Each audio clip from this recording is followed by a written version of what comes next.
Maligayang bati sa kapatiran kay ganda. Welcome sa Bicol, aming ate at kuya.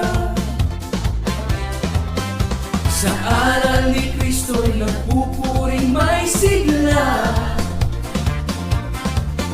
Sa Diyos na nagturo ng mabubuting gawa. Dala ng puso'y nalubos na tunay, mahirap man sa ating mga paglalakbay. Pag-asa at pag-ibig sa puso'y taglay, ang